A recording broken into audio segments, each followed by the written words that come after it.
Bonjour Henri Lagneau, nous sommes ensemble pour parler de votre dernière publication, Cascade de malentendus. Est-ce que vous pourriez un peu nous raconter l'histoire? Et voilà, c'est l'histoire d'une intrigue amoureuse. En l'occurrence, un homme et une femme se rencontrent et la dame prête à son compagnon, ou tout au moins au père de son compagnon, des malversations dont son propre père aurait été victime.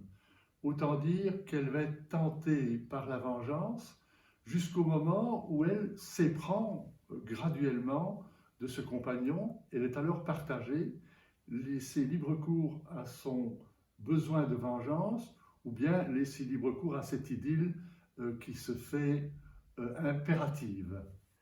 Un débat se pose dans le récit.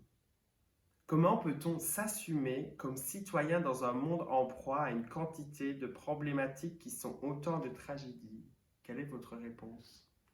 Mais je crois qu'il faut être soi-même à part entière, se livrer à une étude critique du monde dans lequel on se trouve et prendre des positions très nettes et pas se laisser porter par la vague du politiquement correct.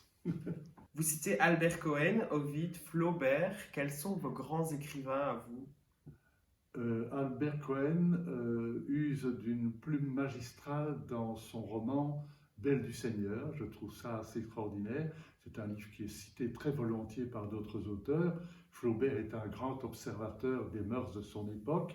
Il y a aussi Aragon qui a un sens de la poésie remarquable. Voilà quelques auteurs qui me tiennent à cœur. Vous écrivez, la vie réserve parfois des détours fâcheux qui ne font qu'exacerber des ressentiments déjà bien ancrés.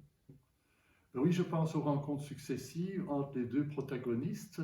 Lui, à un moment donné, est enclin à penser qu'il a affaire à une coquette qui se tire des flûtes et qui essaye de le manipuler. Et en fin de compte, certains épisodes laissent croire qu'il en est ainsi et poussent alors le héros à des extrémités qu'il regrettera par la suite. Vous pourriez nous expliquer la couverture qui sont des sculptures réalisées par un de vos fils? Et il se trouve que mon fils s'adonne depuis des années à la sculpture et que je me dis, tiens, pourquoi pas. D'autant plus que nous avons, il y a 2 ans d'ici, organisé une exposition qui mettait en valeur certains de mes poèmes, des photographies se rapportant aux poèmes, des peintures et des sculptures de mon fils. Et je me suis dit, tiens, dans le droit fil de cette exposition, ce serait intéressant d'opter en couverture pour des photos des sculptures de mon fils.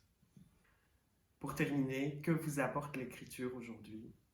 L'écriture, dans un monde en proie à des tensions, à des problématiques considérables, c'est une façon d'exorciser justement ces tensions intérieures qu'on porte en soi et de se réfugier dans une bulle qui nous permet à la fois d'observer le monde et de prendre des distances par rapport à ce monde.